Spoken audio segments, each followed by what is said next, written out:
இந்த இட்லி தோசை மாவு மட்டும் அரைச்சி வச்சுட்டோன்னா டின்னருக்கு என்ன சாப்பாடு செய்யலாம் அப்படிங்கிற ஒரு யோசனையே வேண்டாம். ஒன்று இட்லி இல்லைன்னா தோசையாக தான் இருக்கும். அப்படி தான் இந்த ஒரு வாரமாக ஓடிக்கிட்டு இருக்கு. இட்லி தோசையே வச்சு நாள் கடத்திக்கிட்டு இருக்கேன்.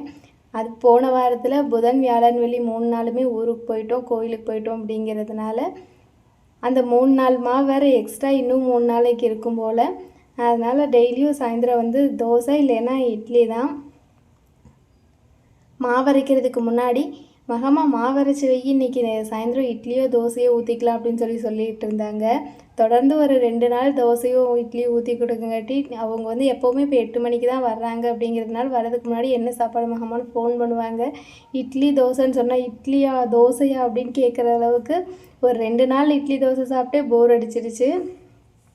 சரி, டெய்லியும் தேங்காய் சட்னி இல்லைன்னா நடக்கலை சட்னி தானே அரைக்கிறோம். இன்றைக்கி வந்து பச்சை பட்டாணி குருமா வைக்கலாம் அப்படின்னு சொல்லிட்டு காலையிலேயே பச்சை பட்டாணி ஊற வச்சுருந்தேன். கரெக்டாக அது வந்து குக்கரில் போட்டு எடுத்து வச்சுட்டு வந்தேன். அதுக்குள்ளே தண்ணி வந்துடுச்சுன்னு சொல்லி இந்த வேலையெல்லாம் எப்போவுமே ரெகுலராக அவங்க செய்கிற வேலை தான்.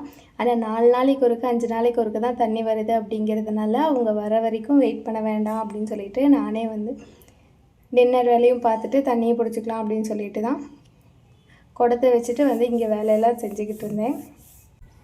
இன்றைக்கி டின்னருக்கு வந்து சப்பாத்தி தான் செய்யலான்னு நினச்சிட்டு இருந்தேன்.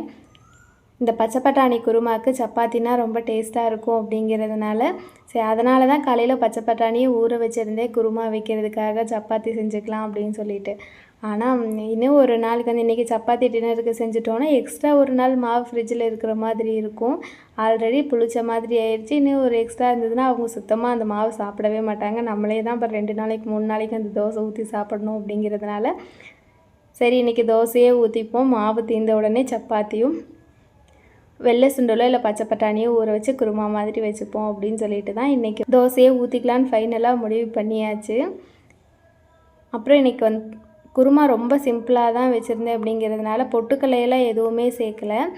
சப்பாத்தி செய்கிற மாதிரி இருந்தால் பொட்டுக்கல்லை சேர்த்து செஞ்சால் நல்லாயிருக்கும். அதே மாதிரி குழம்பு நிறையா வேணும்னாலும் பொட்டுக்கல்லை சேர்த்து செஞ்சால் நல்லாயிருக்கும். இன்றைக்கி வந்து நான் குருமாக்கு பொட்டுக்கல்லையெல்லாம் சேர்க்கல. ரொம்ப கம்மியாக ஒரு நேரத்துக்கு போதும் அப்படிங்கிறதுனால பொட்டுக்கல்லையெல்லாம் சேர்க்காம தான் குருமா வச்சுருந்தேன். இந்த செல்லு பார்த்தா மட்டும் எப்படி டைம் போகுதுன்னே தெரியறதில்ல. இன்றைக்கி வீடியோ எடுத்துகிட்டே சமையல் வேலையெல்லாம் செஞ்சிட்ருக்கங்காட்டி அதுக்குள்ளே 8:30 ஆயிடுச்சா, அதுக்குள்ளே அவங்க வந்துட்டாங்களான்னு அவ்வளோ சீக்கிரம் டைம்